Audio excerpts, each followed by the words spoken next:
The night sky over the Arecibo Observatory in Puerto Rico was clear and filled with stars.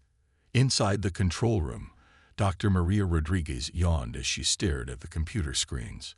It was another quiet night shift, or so she thought. Suddenly, a loud beep from one of the monitors made her jump. Her eyes widened as she saw an unusual pattern on the screen. "What in the world?" she muttered, leaning in for a closer look. The signal was like nothing she had ever seen before. It was too regular to be natural, but it didn't match any known human transmissions either. With shaking hands, she reached for her phone to call her supervisor. Across the globe, similar scenes played out at other radio telescopes. From the Green Bank Observatory in West Virginia to the Parkes Radio Telescope in Australia, scientists were detecting the same mysterious signal. Within hours, the news spread through the scientific community like wildfire. Emergency meetings were called, and sleep-deprived researchers huddled around screens, arguing about the signal's origin. Dr. Chen Wei, a young astrophysicist at Beijing's National Astronomical Observatory, was the first to make the breakthrough.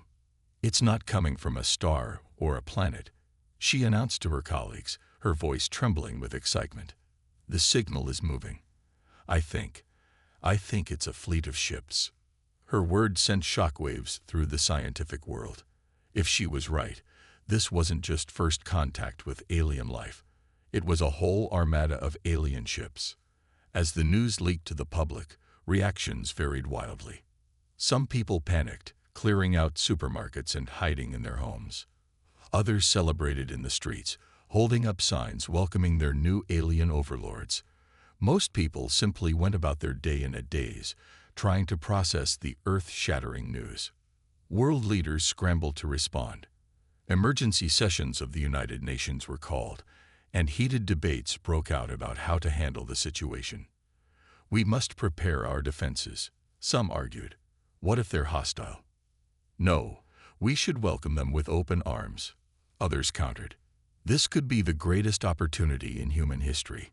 As the debates raged on, Dr. Rodriguez and her team worked tirelessly to decode the alien signal. After 3 days without sleep, fueled by nothing but coffee and excitement, they made a startling discovery. "It's a distress call," Dr. Rodriguez announced to a room full of government officials and military leaders.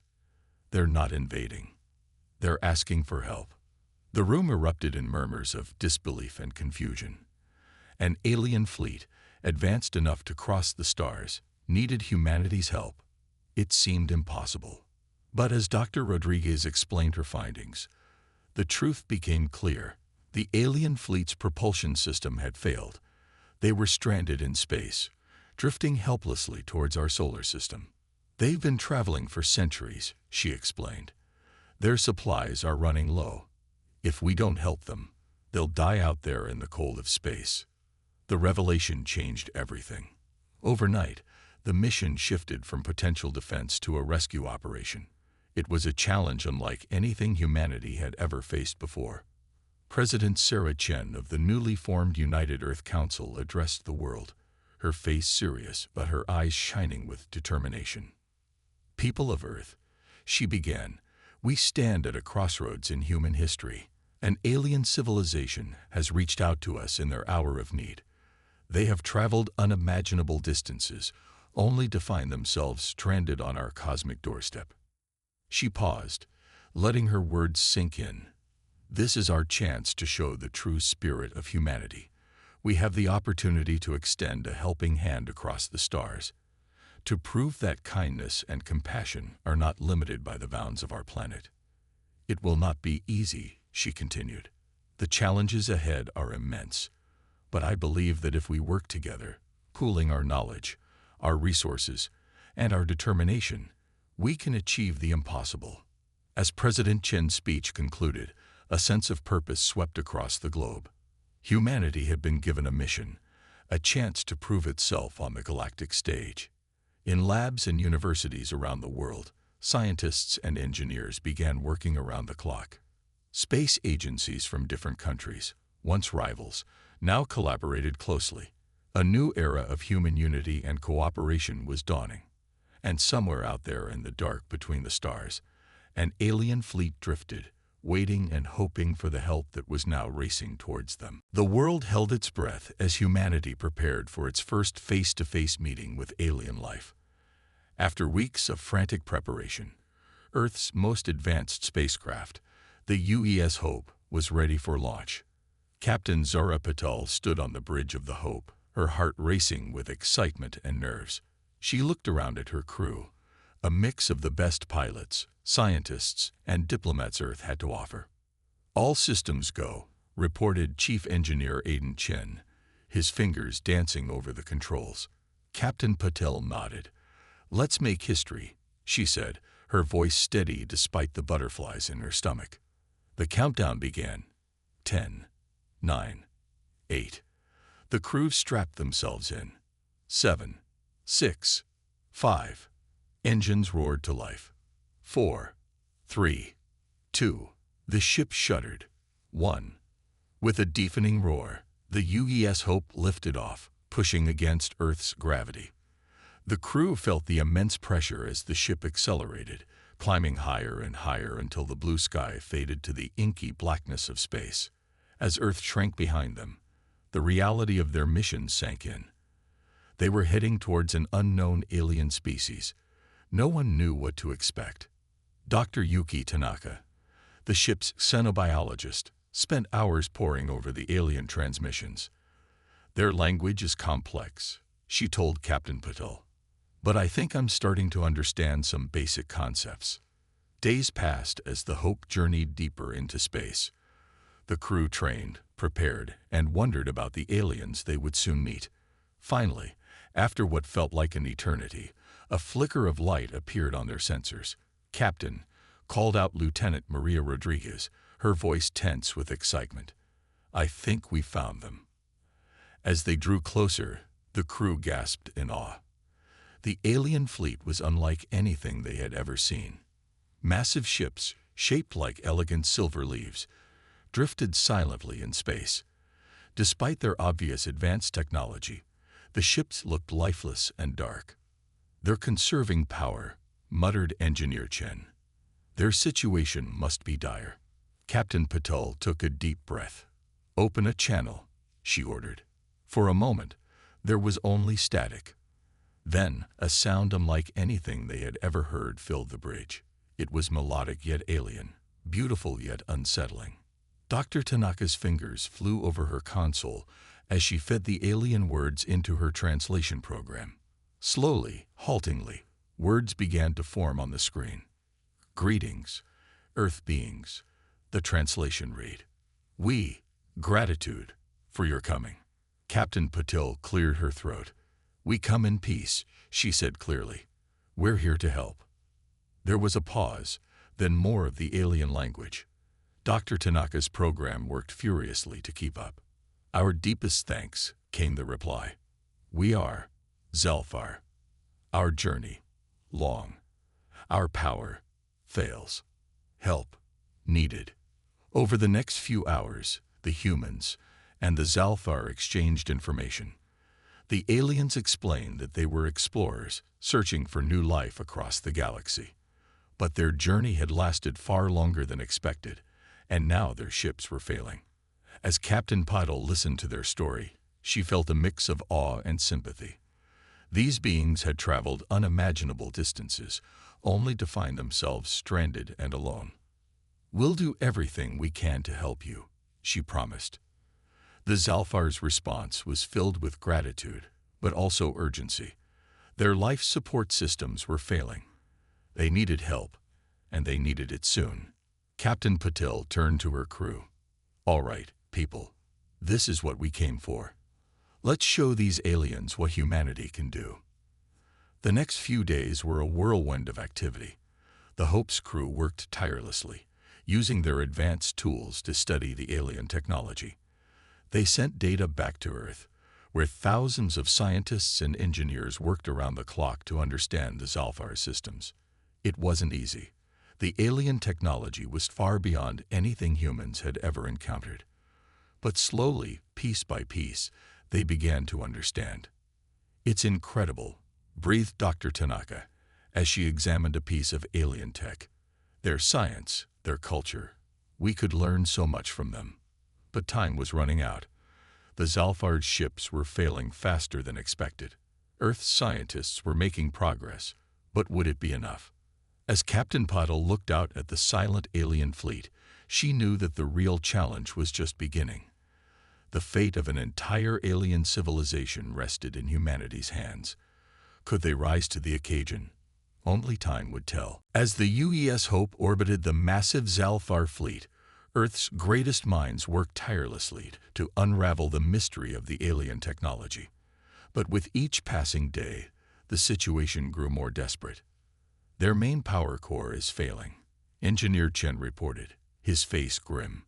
If we can't fix it soon, they'll lose life support across the entire fleet. Captain Patel nodded, feeling the weight of billions of alien lives on her shoulders. What do we need to do? Chen sighed. That's the problem, Captain. Their technology is so advanced, it's like trying to fix a quantum computer with stone tools. Just then, Dr. Tanaka burst onto the bridge, her eyes wide with excitement. Captain, the Zalfar have agreed to let a small team board their main ship. This was the breakthrough they have been waiting for. Within hours, a team was assembled. Captain Patel would lead, along with Engineer Chen, Dr. Tanaka, and Security Chief Jackson. As they approached the alien ship in a shuttle, they all fell silent. The Zalfar vessel was enormous, easily dwarfing Earth's largest ships. Its silver surface seemed to shimmer and shift, as if it wasn't quite solid. They docked with a soft thud. For a moment, no one moved. Then, with a hiss, the airlock opened. "Remember," Captain Patel said softly, "we're making history here. Let's make Earth proud." They stepped into the alien ship and gasped. The interior was like nothing they had ever seen. The walls pulsed with soft light, and what looked like liquid metal flowed through transparent tubes. And there, waiting for them, were the Zalfar. The aliens were tall and slender, with iridescent skin that seemed to change color as they moved. They had no visible eyes, but a cluster of sensory tendrils waved gently on their heads. Dr. Tanaka's translator crackled to life as one of the aliens spoke. "Welcome, Earth friends," it said. "We are grateful for your assistance." Captain Patel stepped forward. "We're honored to be here," she said. "Please, show us what we can do to help." The Zalfar led them deeper into the ship. As they walked, Engineer Chen's eyes darted everywhere, trying to make sense of the advanced technology surrounding them. They reached a vast chamber that hummed with energy. In the center stood a towering pillar of swirling light. "This is our main power core," the Zalfar explained. "It harnesses energy from subspace, but it's failing. We don't have the resources to repair it." Chen approached the core, his face a mix of awe and determination. "I've never seen anything like this," he murmured. "But I think, yes, I might be able to adapt some of our technology to help stabilize it." For hours, the human team worked alongside the Zalfar. Despite the language barrier, they found ways to communicate through gestures, diagrams, and Dr. Tanaka's increasingly accurate translator. But as they worked, they encountered problem after problem. The core's energy was wildly unstable, and their Earth equipment kept shorting out. "It's no use," Chen said, frustration clear in his voice. "Our tech just isn't compatible with theirs. We need something that can bridge the gap between our science and theirs." As if on cue, Dr. Tanaka's eyes lit up. "Wait a minute," she said. "What if we're thinking about this all wrong? We're trying to make our tech work with theirs, but what if we could make their tech work with itself?" She turned to the Zalfar. "Your ships," she said excitedly. "They're all connected, aren't they? Part of one big network." The aliens conferred among themselves, their tendrils waving rapidly. "Yes," they finally answered. "All ships share energy and information." "Then that's it," Dr. Tanaka exclaimed. "We don't need to fix the core directly. We just need to balance the load across the entire fleet." Engineer Chen caught on quickly. "Of course, if we can redistribute the energy drain, We can buy ourselves more time to find a permanent solution. The team worked with renewed vigor, using the Zalfar's own systems to create a more efficient energy network across the fleet. It was a delicate process, requiring precise calculations and careful adjustments. As they worked, Captain Patel couldn't help but marvel at the sight. Humans and aliens working side by side to solve an impossible problem. It was everything she had dreamed of when she first looked up at the stars as a child. Finally, after what seemed like days, Chen stepped back from the console. I think we did it," he said, hardly daring to believe it. The core's erratic pulsing had steadied. The ship hummed with a new, stable energy. The Zalfar's reaction was immediate. Their skin rippled with bright colors, and a sound like beautiful chimes filled the air. "You have saved us," the translator said. "You have given us hope." As the human team prepared to return to their ship, exhausted but elated, Captain Patel knew that this was just the beginning. They had bought time, but the real challenge still lay ahead. The Zalfar fleet was stable for now, but they were still stranded far from home. Somehow, humans would need to find a way to help these ancient explorers continue their journey. As the shuttle detached from the alien ship, Patel looked back at the massive fleet. Against the backdrop of stars, it looked both alien and beautiful, a testament to the wonders that awaited humanity among the stars. News of the successful stabilization of the Zalfar fleet spread quickly across Earth. Humanity celebrated this first major victory, but the real work was just beginning. Back on Earth, governments and organizations worldwide mobilized their resources. The United Earth Council declared the Zalfar rescue mission humanity's top priority. Scientists, engineers, and volunteers from every corner of the globe offered their help. At the International Space Station, now expanded and renamed the Interstellar Cooperation Hub, teams worked around the clock. They analyzed data from the UES Hope and developed new technologies to aid the stranded aliens. Dr. Amelia Okoro, a brilliant Nigerian physicist, led a team studying the Zalfar's advanced propulsion system. Their method of travel is beyond anything we've ever imagined, she explained during a global broadcast. They don't just move through space, they bend it. As Dr. Okoro's team made breakthroughs, excitement rippled through the scientific community. Humans were learning more about the universe in weeks than they had in decades. Meanwhile, on the UES Hope, the crew faced new challenges. Captain Patel and her team worked tirelessly, bridging the gap between human and Zalfar technology. One day, as engineer Chen tinkered with a piece of alien tech, he made a startling discovery. "Captain," he called out, his voice filled with awe. "I think I've found something in their historical database. The Zalfar, they've been traveling for over 10,000 years." The revelation stunned the crew. The Zalfar were not just visitors from another world. They were living history, carrying the legacy of an ancient civilization. Dr. Tanaka spent hours communicating with the aliens, learning about their long journey. "They left their homeworld when it was dying," she reported. "They've been searching for a new home ever since, preserving their culture and knowledge across millennia." This new understanding added urgency to their mission. They weren't just saving individual lives. They were preserving an entire civilization's worth of knowledge and culture. As weeks turned into months, progress was made, but new problems arose. The makeshift solution for the Zalfar's power core was holding, but it wouldn't last forever. They needed a permanent fix. Dr. Okoro's team on Earth proposed a daring plan. "We can't replicate their technology exactly," she explained during a video conference with the Hope's crew. "But we think we can create a hybrid system, combining our most advanced tech with theirs." The plan was risky. It would require retrofitting the entire Zalfar fleet with a mix of human and alien technology. One mistake could doom the entire mission. Captain Patel faced a difficult decision. The Zalfar leaders, communicating through flickering holograms, waited for her response. She took a deep breath. "We'll do it," she said firmly. "It's our best chance."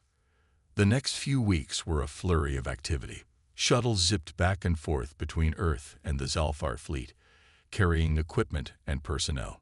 The International Space Station, now serving as a waypoint, buzzed with activity. Humans and Zalfar worked side by side, overcoming language barriers and technological differences. There were setbacks and frustrations, but also moments of triumph and connection. One young engineer, Lai Wei from China, formed an unlikely friendship with a Zalfar engineer. Despite not speaking the same language, they developed a system of gestures and diagrams to communicate complex ideas. "It's amazing," Lai Wei said during a break. "We're so different, but when it comes to solving problems, we think in very similar ways." As the retrofit progressed, the Zalfar ships began to change. Sleek human technology blended with the aliens' organic designs, creating something entirely new. But time was running out.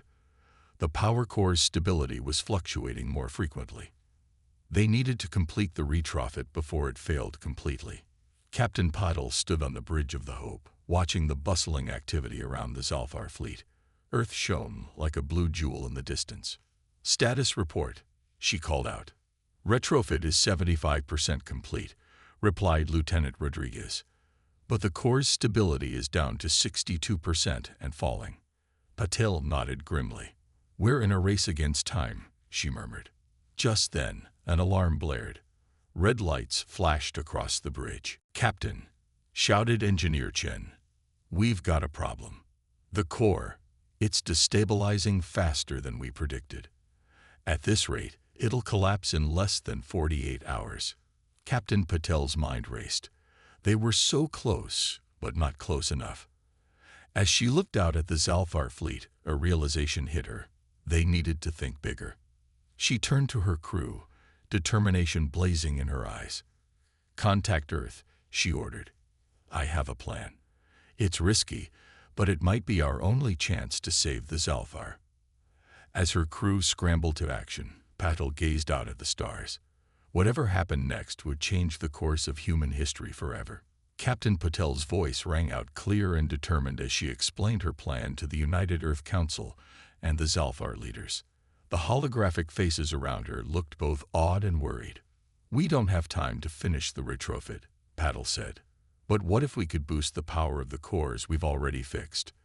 We could create a chain reaction, using the upgraded ships to support the others." Dr. Okoro's hologram nodded slowly. "It's possible, but incredibly risky.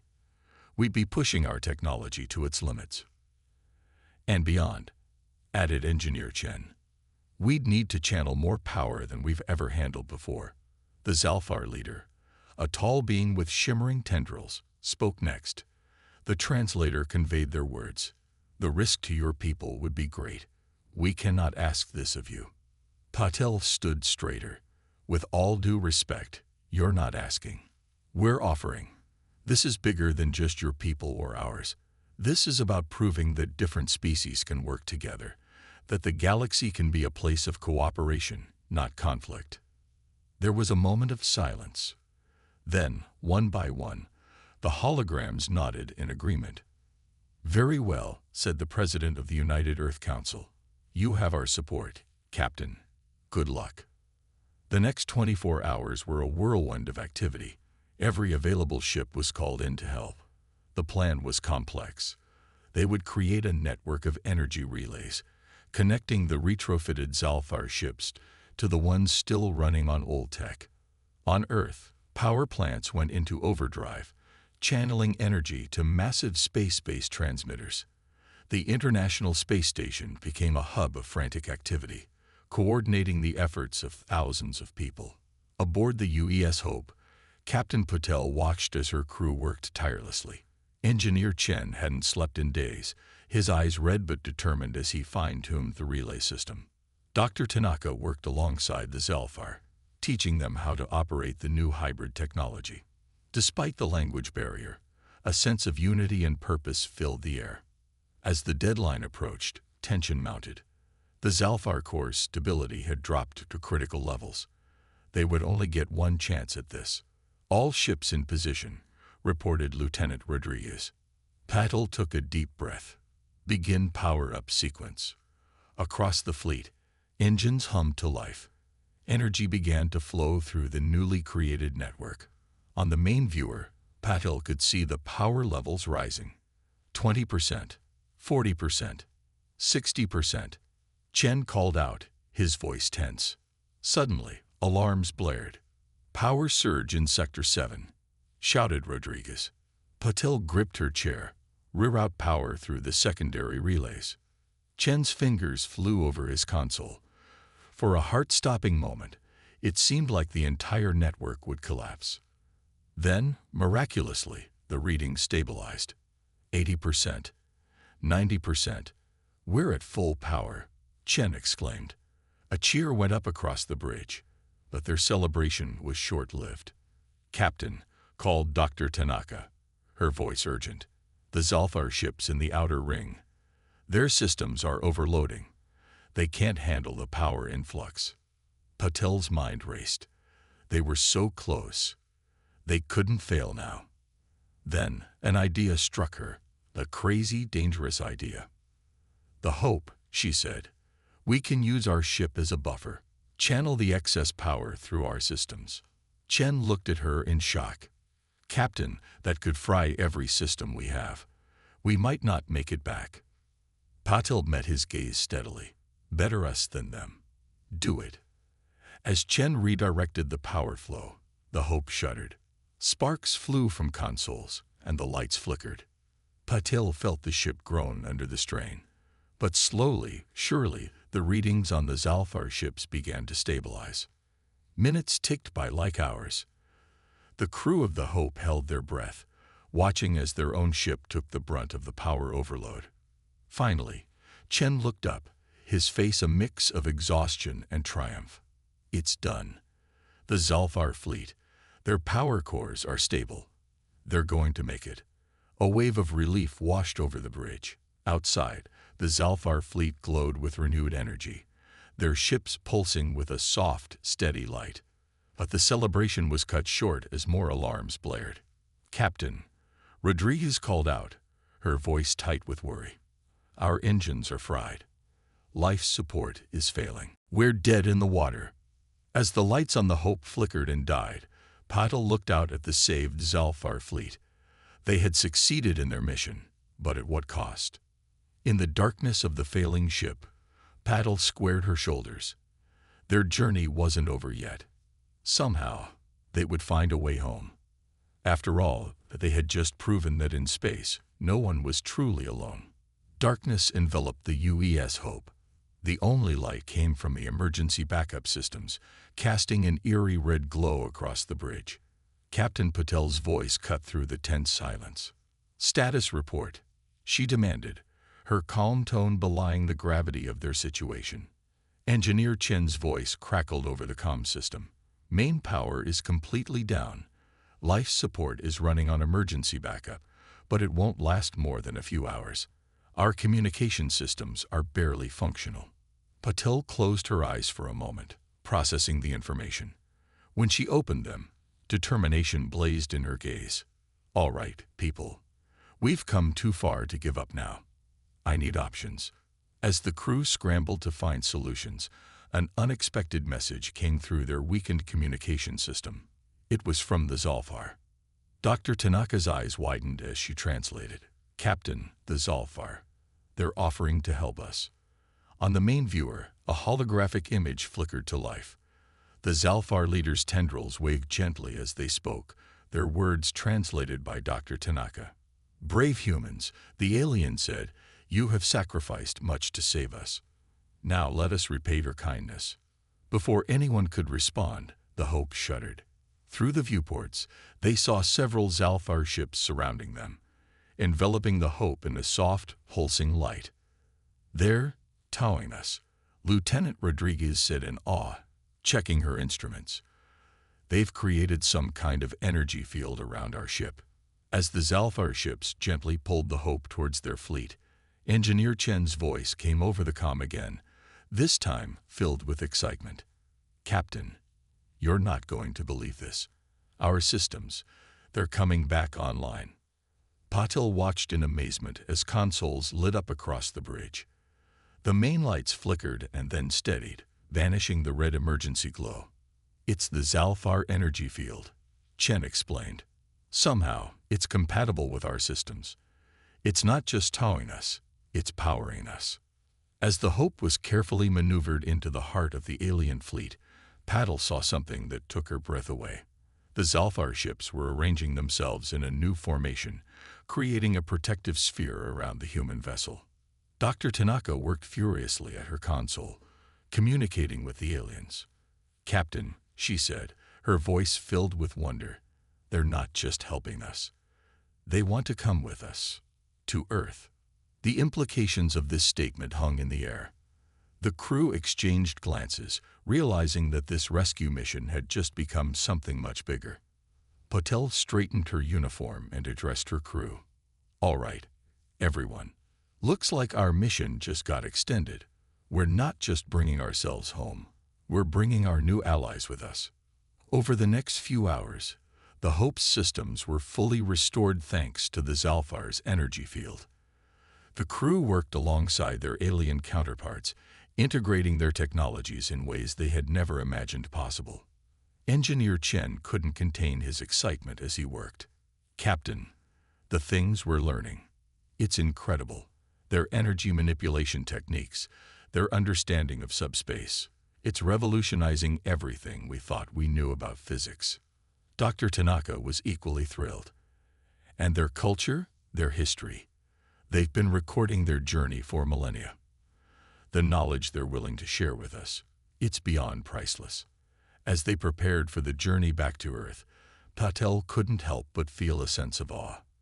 They had set out to save a stranded alien fleet, but in the process, they had forged an alliance that could change the course of human history. The Zalfar leader's hologram appeared on the bridge once more. "We are ready," they said, their tendrils moving in what Dr. Tanaka had come to recognize as a gesture of respect. "Our fleet will follow your lead, Captain Patel. We look forward to meeting the rest of your kind." Patel nodded, a smile playing on her lips. "Then let's not keep them waiting. Lieutenant Rodriguez, plot a course for home. Let's show our new friends the warm welcome Earth has to offer." As the engines of the Hope hummed to life, powered by a combination of human ingenuity and Zalfar technology, Patel looked out at the stars. The vastness of space no longer seemed so empty or daunting. Instead, it was full of promise and potential. The journey home would not be easy. There would be challenges to face, misconceptions to overcome, and 1,000 details to work out. But as the Hope led the Zalfar fleet towards Earth, Patel knew one thing for certain: the future had never looked brighter. With a fleet of ancient explorers at their side and the knowledge of the cosmos at their fingertips, humanity was about to take its first real steps into the galactic community, and Captain Zura Patil and her crew were leading the way. The journey back to Earth was unlike anything humanity had ever experienced. The UEA's Hope led the way, guiding the massive Zalfar fleet through the solar system. As they approached the blue planet, excitement and anxiety rippled through both human and alien crews. Captain Patil stood on the bridge, her heart racing as Earth grew larger in the view screen. "Open a channel to Earth Command," she ordered. Lieutenant Rodriguez nodded. "Channel open, Captain." Patil took a deep breath. "Earth Command, this is Captain Zara Patil of the UES Hope. Mission accomplished. We are returning with the Zalfar fleet, requesting clearance and, well, a welcoming committee." There was a moment of stunned silence before Earth Command responded. "UES Hope, this is Earth Command. We copy. Clearance granted. Welcome home, Captain, and welcome to our guests." As news of their arrival spread, the world below erupted in a frenzy of activity. Governments scrambled to prepare, scientists readied their equipment, and people everywhere tuned in to watch history unfold. The Zalfar ships, following the Hope's lead, took up orbit around Earth. Their sleek, organic designs contrasted sharply with the angular human satellites and space stations. "It's time," Patil said, turning to her crew. "Let's make first contact official." A delegation was quickly assembled. Captain Patel, Dr. Tanaka, Engineer Chen, and several other crew members boarded a shuttle along with the Zalfar leaders. As they descended towards Earth, Patel couldn't help but marvel at the sight of their two fleets orbiting together. They landed in a specially prepared area outside the United Nations headquarters in New York. A crowd of dignitaries, scientists, and journalists waited with bated breath. As the shuttle doors opened, a hush fell over the crowd. Captain Patel stepped out first, followed by her crew, and then, to the world's amazement, the Zalfar. The alien beings moved with a fluid grace, their iridescent skin shimmering in the sunlight. Their sensory tendrils waved gently, taking in the sights and sounds of Earth. The Secretary-General of the UN stepped forward, his voice shaking slightly as he spoke. "On behalf of the people of Earth, I welcome you to our world." Dr. Tanaka translated for the Zalfar leader, who responded with a series of melodic tones. "We are honored by your welcome." Tanaka translated back. "We come in peace and friendship, grateful for the brave actions of your people." As the formal greetings continued, Patel noticed Engineer Chen deep in conversation with a group of wide-eyed scientists, already discussing the technological marvels they had encountered. Over the next few weeks, the world watched in awe as humans and Zalfar worked together. Scientists from both species shared knowledge, pushing the boundaries of physics and technology. The Zalfar's vast database of cosmic knowledge was open to human researchers, accelerating scientific progress by decades, if not centuries. But it wasn't just about science and technology. Cultural exchanges flourished. Zalfar art, with its complex harmonies and shifting colors, captivated human audiences.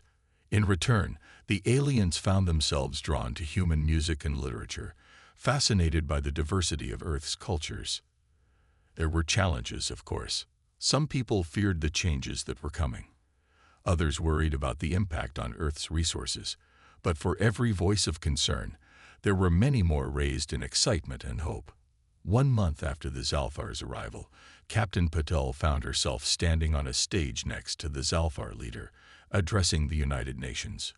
"We set out on a mission to save a stranded fleet," she said, her voice carried to billions around the world. "But we found so much more. We found friends among the stars. We found that the universe is not a cold, empty place, but one filled with life and wonder." The Zalfar leader spoke next, their words translated for all to hear. "For millennia, we wandered the cosmos, searching for a new home. We never imagined we would find not just a refuge, but partners. Earth has given us hope, and we pledge to stand beside humanity as you take your place among the stars." As their words rang out, a new era dawned. Humanity and the Zalfar began planning joint missions to explore the galaxy. The first human-Zalfar hybrid ships were already being designed, combining the best of both species' technologies. Captain Patel looked out at the sea of faces before her, human and alien alike. She thought of the risks they had taken, the challenges they had overcome, and she knew that this was just the beginning. As the sun set on this historic day, casting a golden glow over the assembled crowds, Patel felt a sense of infinite possibility. The stars no longer seemed distant and unreachable. They were a promise, a challenge, and an invitation. Humanity had taken its first steps into a larger universe, and they did not walk alone.